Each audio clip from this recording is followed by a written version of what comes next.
राधे कृष्ण नमस्कार। शुभ Lakshmi cooking channel को आपनका स्वागत। आज मु बनैबी बिना पियाज रे आलू भजा बहुत टेस्टी लागिबो।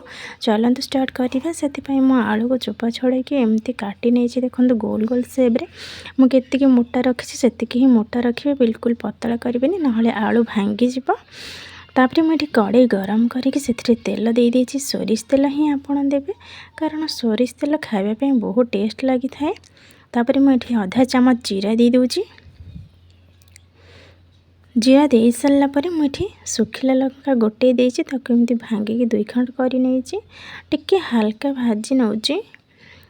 एठी जीरा और सुखिला लंका टिके हल्का भाजी सारा पर मु एठी दे दोछि या काटी के रखिथिबा आलू को। ताको टिके भल भाबरे तेल रे गोळी देबी। मु एठी लूण कि हळदी किछि भी ऐड करिबिनी।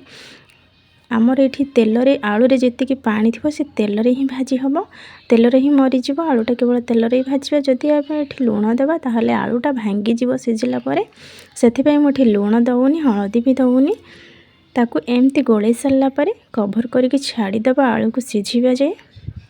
मु एठी कवर करि नउछि, आलू को सिझिबा पई छाड़ी दउछि। मु मझिरे टिके कवर बाहर करके गोळे नउछि। आपण टिके मझिरे मझिरे गोळे नउथिबे नहले तळटा लागि जिवो। सेथिपई कवर बाहर करके गोळे नेबे। तापरे आउ टिके घोड़े देबे आलू सिझिबा पई। देखंतु एठी मोर आलूटा 90% सिझी जाइछि। मोर आलू एठी गोटा अछि, बिल्कुल भी भांगीनी। ए स्टेज रे ही मु सब मसला ऐड करिबे। एठी देखंतु मु मसला रे कोन सब दउछि।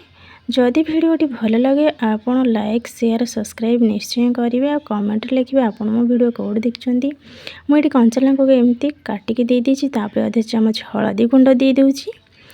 तापरे एठी स्वाद अनुसार दे दोछि लूण। तापरे मु एठी गोटे चम्मच धनिया गुंड देछि। तापरे एठी गरम मसला गुंड आधा चम्मच दोछि। तापरे एठी सुखिला लंका को टिके दरदरा करि नै देछि। तापरे एठी चाट मसला आधा चम्मच देके ताको टिके भल भाबरे गोळे नउछि। जो 10% हमर सिझिबा पई बाकी थिला सेमती भल भाबरे गोळे नेबे आ बिल्कुल भी कवर करिबेनी। देखंतु मोर एठी केते सुंदर देखा जाउ आलू भजा रेडी हो जाय।